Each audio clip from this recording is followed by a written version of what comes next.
Hello everybody, welcome back to the bee yard. Today we're going to do an inspection. It is Saturday, July 13th, I believe. Anyways, and I have not gone into the hive yet, but you can see there's a lot of activity. It looks like there's a lot of foragers coming back. So we're going to jump right into this. Today's inspection is going to be a little interesting. I have one free hand, so we're going to see if I can do this one-handed without hurting anybody. First object is obviously take the cover off. I'm going to set that over here. We're going to take a look inside, see if we can see anything. It looks like there's a little bit going on in the top box here, which I've added a couple weeks ago. But I'm not really seeing a whole lot of anything, so yeah, we'll see what's going on. All right, I loosened up the first frame so we can pull it out. It looks like it's pretty empty. And I added these bases. I ended up cleaning them up a couple weekends ago and got them all nice and clean to make sure that there was no issues with them. We got one bee hanging out, nothing going on. Alright, we can actually see down and see some of the activity that's going on. When I had added this top box, I actually had taken some of the brood from the bottom box and moved it up to try to encourage the girls to come upstairs. I haven't really seen a whole lot of activity. It doesn't look like they've built a whole lot, but we'll find out pretty soon. I'm gonna need to use both hands because it looks like, if you can see in here, they've actually started expanding onto some of the base that I added next to some of the free combs. So this is gonna be interesting. So I was able to get the comb freed from the base relatively easily, but something that I noticed as I was trying to pull it out, I'm not sure how well you can see, but there's this piece of twine that I had added to keep everything secure. It's actually stuck in between both the brood boxes. So I'm gonna have to take this Swiss Army knife that I got recently and cut this twine apart. All right, I got the twine cut. I've been using the twine to kind of just help reframe everything, because every time that I've pulled this apart, I've had honeycomb that's fallen apart. You can see they've built some new comb over here. They've added some structural frame comb to the bases of these pieces of frame that I've had to move. And you can see if I get in close, this is actually brood that they've capped over. That means that there's baby bees that are going to be emerging soon, which is a good thing. Let's look at the other side. The other side also has some brood. Nothing crazy going on. In this inspection, I'm going to be looking for the queen. The last time I was in here, I did not look for the queen. I didn't find her, didn't look for anything. So that's something that I want to try to achieve today. Not sure if I'm going to manage it or not. Alright, the next frame looks pretty empty, but we've also got the same thing going on in between the frames where they connected their pre-made comb to the base that I added, so I'm going to have to free that up. One thing I've noticed that this colony has been doing is they've been building their comb, instead of going across the frames this way, they've been going across the frames kind of at a diagonal. So you'll see there's a little bit of damage there, and there's a little bit of damage in between these two sections of comb because they're actually connecting across the frames. And that's been making it very difficult for me to do my inspection. So every time I come in, I have to pull some of it apart to make sure that I can resituate it so that the next time I come in to do my inspection, it's not as difficult. Each time it seems as though it's another tedious process, and I got to be very careful I don't kill or damage any of the bees. It's taking its time, but it's definitely interesting seeing how they're building their comb. So you can see in this frame, you see that hole there? That's actually a way for them to be able to get in between the sections of honeycomb, because it looks like they kind of connected those together as well. It's kind of cool. Now that also makes it difficult for my inspection because I cannot see what's on the inside of that hole. But what I can see that's on the outside of this frame, see all that glossy liquid? That is all nectar, which is eventually going to be turned into honey. Now with these two brood boxes, I am not actually going to be harvesting any honey, at least not intentionally. specifically because I want to make sure that the bees have enough resources to make it through wintertime. I feel that part of why my colony failed last year is because they didn't have enough resources, even though I was feeding them. But I mean, that's just an assumption. Now I've spun the frame around and you can see this side too. There's a lot of bee activity and there's also a lot of liquid, which means they're collecting and storing honey. Now that's a good thing and a bad thing, because the fact that they're storing honey, that's good because they're building up resources, they're going out, they're foraging, but at the same time that's also reducing the amount of space that the queen has to lay eggs. So I'm hoping that I actually find a frame that's somewhat empty of the stored resources and filling up with brood. It's funny watching these girls. These girls are doing a wiggle dance. And it's called a wiggle dance because you can see them fluttering their wings and just moving their butts around. It's actually pretty neat to see. I'm actually kind of intrigued. It's funny. Okay, so on this frame as well, you can see that there's a lot of stored up nectar. And one of the ways that I know that the previous frames had brood and not capped over honey was because the honey and the brood look different. There's a small little section right here, which I'll get the girls to move. Now you see how that's kind of flat up against the honeycomb and not protruding at all? That is the difference between capped over honey and capped over brood. Now I've seen a lot of nectar on this frame as well, which means they're still storing up resources, and the stored up resources is a good thing. But I'm not seeing any eggs yet, which means that the queen is not in the top part of this brood box. Now, from what I can tell, it doesn't look like they've expanded a whole lot in this top box, but I have to pull the rest of the frames out to make sure. So, as I assumed, they had not really built much on the other frames. And I didn't really expect to see a whole lot. They haven't really been building super crazy in this top box, which is pretty obvious. So now what I'm going to do is I'm just going to put everything back together, resituate it. I have been trying to keep each of these frames separated with these bases to try to encourage the bees to build on the bases. It doesn't really appear to be working as well as I had hoped, but it doesn't mean it's a failure. It's just a work in progress, and the bees will do what the bees will do. And I have to be careful I don't squish anybody because of the way that they're building this honeycomb. So I kind of have to encourage the girls to move out of the way so that I can push these frames back as close as possible.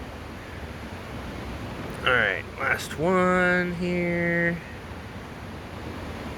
I had this on the outside, but I'm going to move it a little bit and see if I can encourage them. I'm going to move these around just a tad, see if I can encourage them to build up a little bit more. Give this a gentle shake off the bees. We'll push this over so I have some room. And what I'm going to do is I'm going to keep all the two very empty frames right out to the very outside. I don't really expect anything to be built on them yet, or maybe not even ever.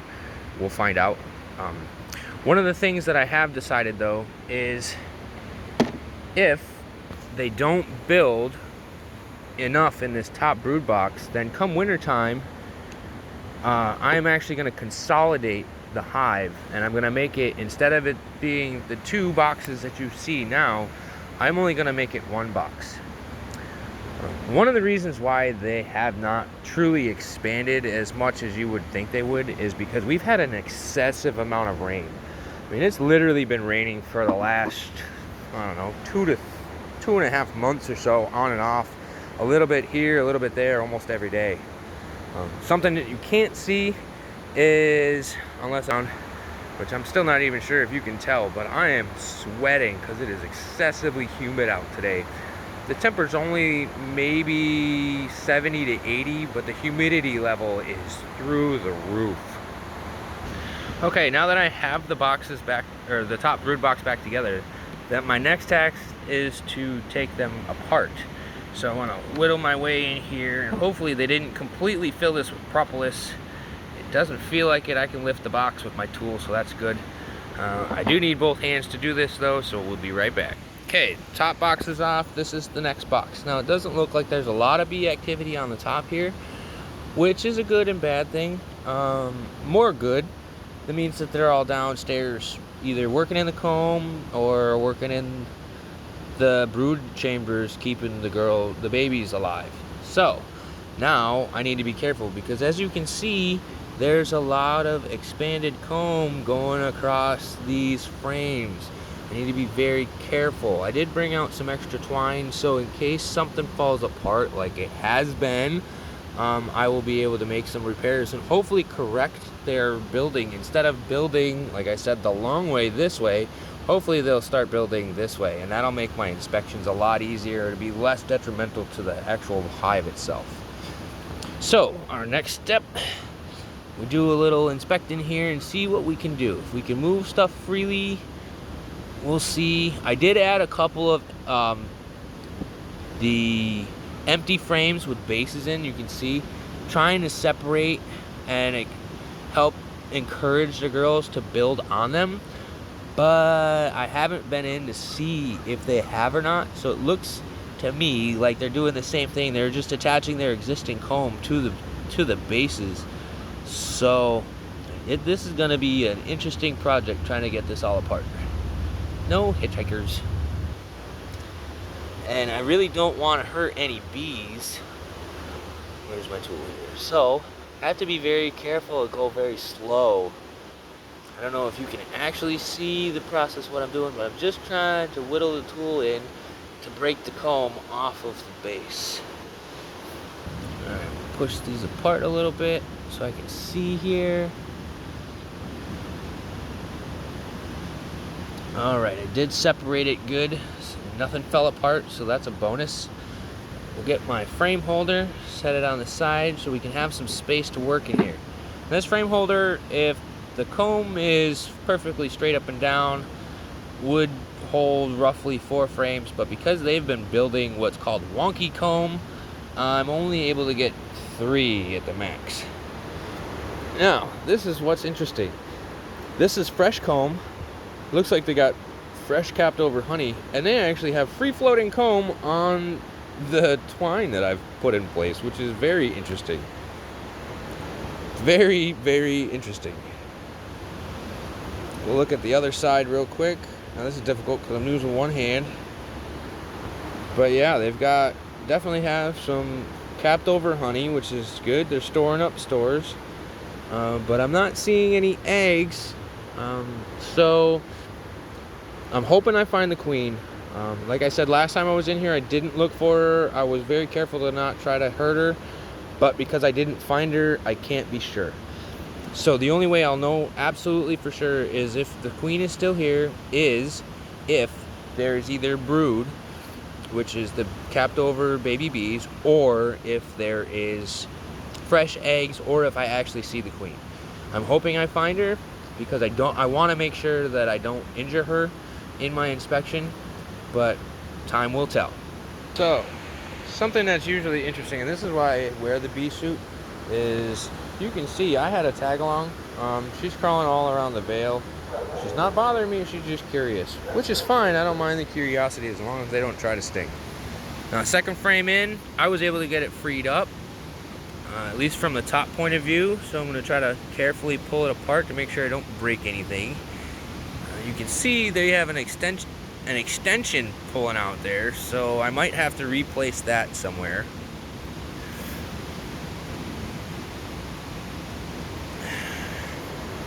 Alright, there's nothing on this base. They haven't even started drawing any of the comb out, which I didn't.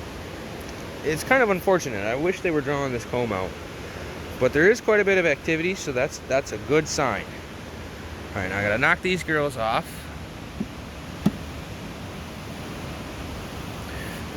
Usually just a gentle tap or a nice vigorous shake will help dislodge their feet, and that's really all I'm trying to do. Because I don't want to put that frame in my holder. It would just take up space for no reason. Okay, now you can see there's a lot Wow, look at that. That is beautiful. That is gorgeous. They started building it straight up and down. I'm so excited. Now, I'm gonna have to break some of this that's stuck together a little bit, and I'm hoping that I don't break anything apart. I didn't see the queen on that frame. Wouldn't expect to see a queen on Ebby frames. There's nothing for her to do there. She can't lay any eggs on it. She's not gonna be able to do anything. She's not gonna hang out on an empty frame. All right, so we can see a little bit of separation here. Not too bad. I'm going slow, trying to make sure I don't hurt the girls. I'm gonna slide this over so we can look inside. Oh, beautiful. Beautiful. Now, if you can see down in there, that is capped over brood. That is a good sight to see. There is a lot of bee activity in here. I'm very excited to see this. Wow, would you look at that? That is beautiful work. There's a lot of capped over brood, and that is a really good brood pattern. Oh, beautiful, beautiful. Even so, that's actually larva, which is approximately 3 to 8 days old. They're gonna keep feeding that larva bee bread until they're ready to cap them over. Oh, this is so awesome. Oh, and if you can see in here, there's eggs. Those eggs are between 3 and 4 days old, I would guess. Typically when the queen lays an egg like those, they'll be standing straight up and down. So those are less than 2 days old. That means the queen is still present and still active. I'm so excited. That is fantastic to see. Super awesome. That means the queen was on this frame within the last 24 to 48 hours. Now I gotta be very careful because I know that she was here. I gotta see if I can find her. And if I find her, I wanna try to put her in a queen clip so that I can make sure that I don't hurt her throughout the rest of my inspection. But the fact that we see eggs, these cells are almost completely full of eggs, and then we see the brood, which is the capped over baby larva, and then we see fresh larva as well. More eggs up here. Oh, this is so exciting. So now you can see, this is a part that I had to repair. It looks a little funky because when it broke, it broke sideways. So I tried to do my best to hold it up place, but something that I'm using is this twine is actually biodegradable. So the girls are just eating right through it as well, trying to get rid of some of this excess nonsense in their hive, which makes sense and I understand. But one thing I want to point out, and this is actually a pretty cool thing for you to see too, is the difference between a drone brood, which is this big capping here, and the regular worker brood, which is this stuff right here, and honey capped over, which is this stuff over here. Now you can see the drone brood, or the brood itself, looks like it's individually cell capped, and then there's a covering over top of it. See how it's kind of bumpy? And then the honey is all one solid. So once the honey is ready, they just cover everything. Where the brood, they cover each one individually as it's ready. So there's no grand capping. They do it individually, piece by piece for the babies. And for the honey, they'll just do straight random right over. Now, I'm not sure if you can see it in the video, but there's some more eggs right there, and those eggs are within the last 2 days because they're still standing up. They're not laying down yet. Laying down is 2 to 3 days old. They're getting ready to hatch into the actual larva. So this is fantastic. That means the queen was definitely active on this frame within the last 24, 48 hours. I'm excited to see that because I know that my queen at the moment is unable to fly. She'll never be able to fly again. I did notice one of the last times that I was looking at her that, sorry, I switched the camera around so you can see something other than the garage. I noticed the last time that I was looking at the queen, on the right side of her body, her right rear wing was completely missing, and half section of her left leg was broken off. So I know she cannot fly. So even if this colony gets to the point where they're ready to swarm, which means they've run out of space and they're ready to fly off, she will not be going with them, which is a good thing for me because it means I know I have a queen. And the fact that she's still laying eggs means that they're not getting ready to replace her because she's still laying good eggs. That's awesome. Unfortunately, there will come a time where she's going to be replaced. But that's not now, and I'm so glad for that. Okay, on to the next frame. Now, right on the very top, we can see we've got some honey. We've got a lot of activity. We've got some capped over brood. But we also have some connected in the frame here, so I need to be very careful again.